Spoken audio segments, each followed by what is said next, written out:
Pag-usapan pa natin ang reaksyon ni PBBM sa pag-aresto kay Duterte kasama si Mobile Journal Julie Baiza. Julie, ano na yung susunod na mangyayari sa kaso? Ano raw yung kakaharapin ni Duterte kung sakali? Paps, ang sabi ng Malacanang meron daw yung proseso. No? Una, kailangan mo na daw na idaan sa local court doon si FPRRD. Doon kasi titingnan kung nasunod ba ng tama yung proseso ng pag-aresto sa kanya. Once na-validate yung proseso at nasunod naman, tsaka siya dadalhin sa The Hague. Tungkol naman doon sa posible niyang kaharapin, Paps, ang alinsunod sa batas, nasa hanggang 30 years na imprisonment yung pwede niyang kaharapin kung talagang siya makukonvict sa crimes against humanity. Pero depende pa rin daw yan sa ICC, Paps, at sa defenses din daw na i-avail ng dating Pangulo. Okay, Julie, habang nililitis yung kaso ni dating Pangulong Duterte, saan ba siya ma-detain?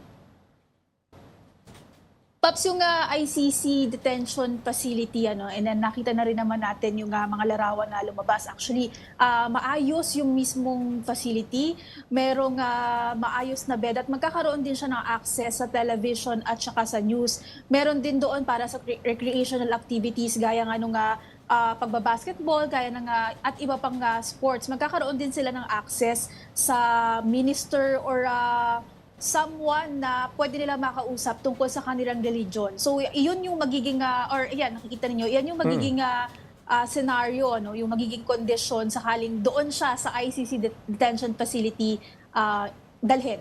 Okay, Julie, tutulungan raw ba ng ating gobyerno ang dating Pangulo? Tapos nung tinanong yan kay Castro kanina, yung una niya naging sagot, paanong tulong daw ba yung gagawin? Meron naman daw sariling abogado, etong si FPRRD. Pero kung tungkol naman daw doon sa pangangalaga ng kanyang karapatan at pagtitiyak na naibibigay nga yung kanyang karapatan, hindi naman daw sila iiwan ng gobyerno. Obligasyon daw yan ng gobyerno at kahit daw hindi dating Pangulo, tutulungan din ng pamahalaan. Iyan din naman yung pinaalala ni former Senator Ping Lacson sa pamahalaan na may obligasyon daw tayo sa lahat ng Pilipino na convicted or facing executions beyond our jurisdiction. Julie, anong pahayag ng palasyo sa alegasyong hindi binigyan ng medical attention si FPRRD?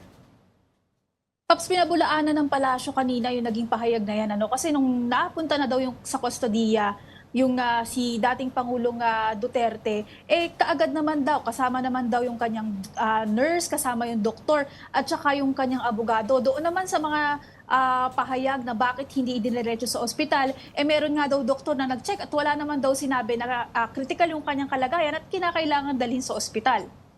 Okay, Julie, may sinabi si VP Sara Duterte na kidnapping, no? Kidnapping ang state kidnapping ang nangyari. Anong opinion dito ng palasyo?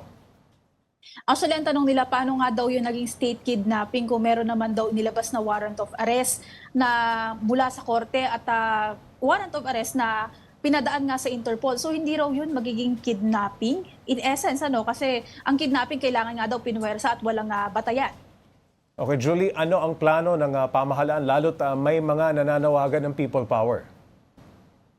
Paps, ngayon naka-heightened alert yung Philippine National Police kasi of course kailangan tiyakin yung seguridad dahil baka tumamera or magkaroon ng mga iba't ibang rallies or mga action na gagawin ng mga taga-suporta ng dating Pangulo. Sa ngayon, iyon yung ginagawa nila. Ang Armed Forces of the Philippines naman din, Pops, tinitiyak nila na i-maintain nila yung stability ng bansa, pangangalagaan yung national security natin sa gitna nga na itong mga nangyayari.